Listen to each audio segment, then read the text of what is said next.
semuanya, aku Trimardiana. Dan aku Dania Marcella Yulianti. Kami mahasiswi Universitas Pencubuana semester 1. Sebelumnya, kami ingin mengucapkan terima kasih kepada Bapak Islahuben SEMM selaku dosen mata kuliah Pendidikan Anti Korupsi dan Etik UMB. Di video ini, kami akan membahas 4 materi yang berkaitan dengan pendidikan anti korupsi dan etik UMB. Berikut materinya. 1. Menggali dan mengembangkan potensi diri secara profesional. 2. Berpikir positif dalam berkomunikasi. 3. Kepemimpinan yang berdisiplin waktu berhubungan dengan bagaimana mempengaruhi staf. 4. Kearifan lokal memperkokoh karakter bangsa. Oke, langsung saja kita mulai pembahasannya. Simak videonya baik-baik ya guys. Menggali dan mengembangkan potensi diri secara profesional. Menggali dan mengembangkan potensi diri secara profesional dapat membantu seseorang untuk mencapai kesuksesan dalam karir dan hidup mereka. Setiap manusia tentu dianugerahi potensi diri yang sangat luar biasa. Menariknya, manusia sendiri sering tidak mengetahui dengan pasti potensi diri tersebut. Semua potensi diri tersebut tidak akan bisa muncul dengan sempurna jika tidak dikembangkan dengan baik dengan cara-cara yang benar. Maka dari itu, potensi diri dapat kita kenali dan kita kembangkan jika ada kemauan dan usaha yang keras. Nah, selanjutnya bagaimana sih cara agar kita dapat mengenali dan mengembangkan potensi diri kita? Yuk simak beberapa tipsnya yang siapa tahu bisa membuat diri kita menjadi lebih baik lagi. Yang pertama, kenali diri sendiri.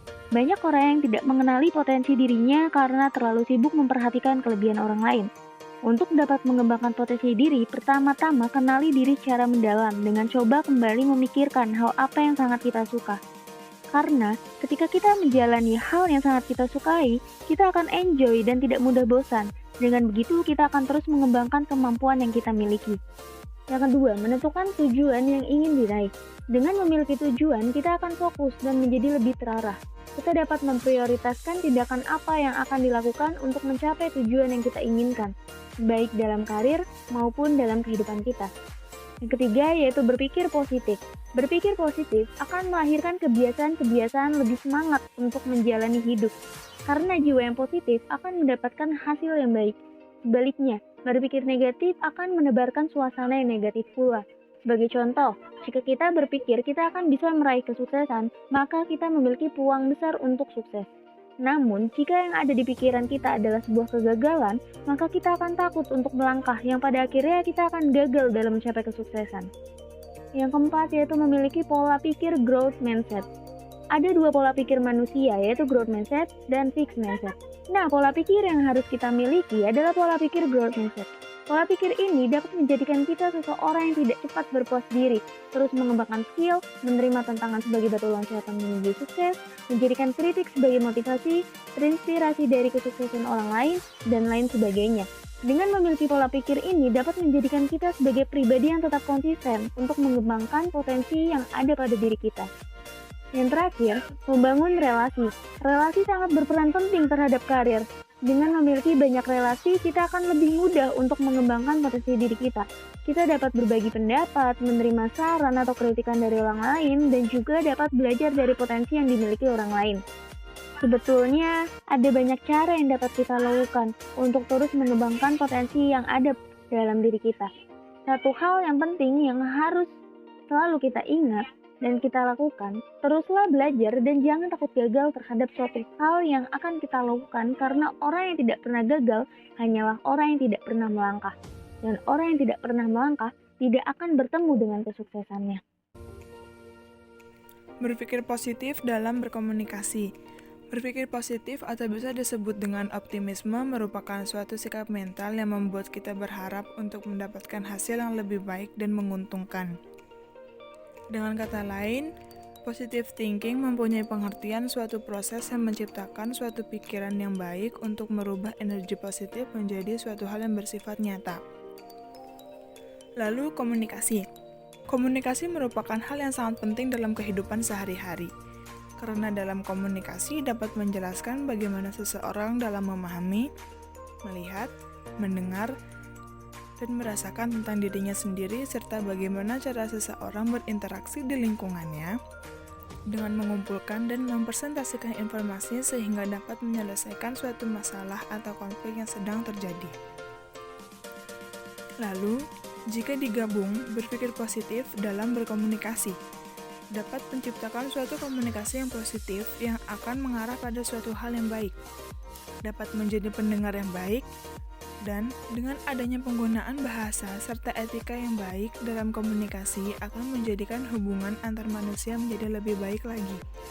Karena dengan begitu akan mengurangi terjadinya kesalahpahaman yang sering terjadi antar manusia.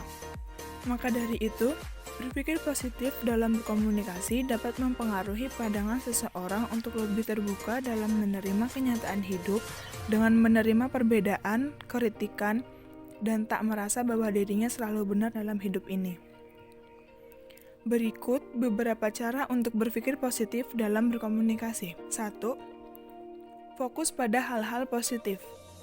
Jadi, sebisa mungkin, kita harus mengalihkan perhatian kita dari hal-hal negatif dan fokus pada hal-hal positif dalam situasi atau percakapan tersebut. 2. Gunakan bahasa positif. Seperti hindari menggunakan kata-kata atau kalimat yang negatif. Contoh, kata-kata tidak atau tidak bisa. Sebaliknya, gunakan bahasa yang lebih positif dan membangun seperti saya akan mencoba atau saya akan berusaha. 3.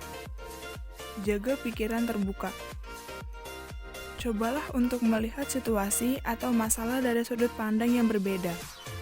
Karena terkadang, dengan membuka pikiran kita dapat menemukan solusi yang lebih kreatif dan positif. 4. Berempati. Cobalah untuk memahami pandangan dan perasaan orang lain, dan hindari menilai atau mengevaluasi mereka secara negatif.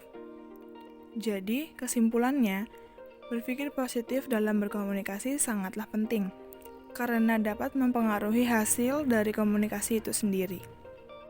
Kepemimpinan yang berdisiplin waktu berhubungan dengan bagaimana mempengaruhi staf. Pemimpin adalah tentang kemampuan seseorang dalam memimpin dan mempengaruhi orang lain secara efektif untuk mencapai tujuan bersama. Pemimpin yang berdisiplin waktu tentu dapat memberikan contoh yang baik bagi stafnya. Jika seorang pemimpin selalu tepat waktu dan memenuhi tenggat waktu yang telah ditetapkan, maka staf akan lebih cenderung untuk mengikuti dan juga menjadi lebih disiplin waktu. Seorang pemimpin yang disiplin waktu akan menunjukkan keseriusannya terhadap tugas-tugas yang harus dilakukan dalam waktu yang telah ditentukan. Hal ini akan memberikan pengaruh positif pada staf karena mereka akan melihat bahwa pemimpin mereka menghargai waktu dan bekerja untuk mencapai tujuan dengan efisien. Pemimpin yang berdisiplin waktu juga dapat meningkatkan efektivitas kerja tim. Dalam situasi di mana beberapa orang bekerja sama untuk menyelesaikan tugas, pemimpin yang disiplin waktu dapat memastikan bahwa semua orang bekerja dengan efisien dan tidak ada waktu yang terbuang sia-sia. Selain itu, pemimpin yang berdisiplin waktu juga dapat membantu meminimalkan stres di tempat kerja. Jika semua orang bekerja dengan disiplin waktu, maka tidak akan ada kecemasan yang berlebihan terkait tenggat waktu yang terlampaui atau pekerjaan yang tertunda. Hal ini dapat membantu menciptakan lingkungan kerja yang lebih santai dan produktif. Secara keseluruhan, keberhasilan seorang pemimpin dalam mempengaruhi stafnya sangat tergantung pada disiplin waktu yang dimilikinya. Pemimpin yang berdisiplin waktu dapat menciptakan lingkungan kerja yang produktif dan efisien, sehingga memungkinkan staf untuk berkembang dan mencapai tujuan organisasi dengan lebih efektif. Kearifan lokal memperkokoh karakter bangsa. Kearifan lokal merupakan seperangkat nilai tentang kebijakan, kearifan, dan keseluruhan yang menjadi cara pandang masyarakat dalam memandang lingkungannya. Kearifan lokal telah menjadi sumber moral, nilai, dan pengetahuan kolektif masyarakat untuk hidup dinamis dan saling berdampingan. Dalam prakteknya, kearifan lokal dapat ditemukan dalam semboyan, pepatah, nyanyian, kitab-kitab kuno, ataupun perilaku yang melekat di masyarakat seperti saling tolong-menolong, gotong royong, kebersamaan, tegur sapa, dan toleransi. Seiring berjalannya waktu, kearifan lokal mulai memudar dengan perubahan zaman. dan munculnya pergeseran nilai di tengah masyarakat. Sajian nilai baru yang menghimpit masyarakat melalui berbagai instrumen dan media masif telah menggerus nilai dan peraturan kearifan lokal hingga karakter bangsa pun menjadi berubah. Kearifan lokal yang menjadi karakter dan jati diri bangsa mulai memudar. Muncul wajah baru Indonesia yang gampang menyalahkan, mencaci maki, melecehkan, dan mudah tersulut provokasi dalam tindak kekerasan. Contohnya seperti anak kecil sudah tidak menghormati orang tua lagi, dan begitupun sebaliknya. Norma kesatuan menjadi pudar, digantikan dengan sikap kasar dan saling menyalahkan. Padahal, kearifan lokal ini penting agar suatu bangsa memiliki fondasi yang kuat untuk berdiri tegak di antara bangsa-bangsa lainnya, juga untuk serentak memiliki wajah, identitas, dan jati diri sebagai suatu bangsa. Oleh karena itu, kearifan lokal harus hidup dan terus dihidupkan sebagai benteng untuk memperkokoh karakter dan jati diri bangsa, agar mencegah jangan sampai terjadi keterputusan sejarah perkembangan intelektual manusia. Karena kearifan lokal merupakan sumber rujukan aspek-aspek moral, sosial, dan spiritual dari perilaku yang diperlukan bagi pribadi antar manusia dan sosial dalam kehidupan berbangsa yang penuh dengan tantangan.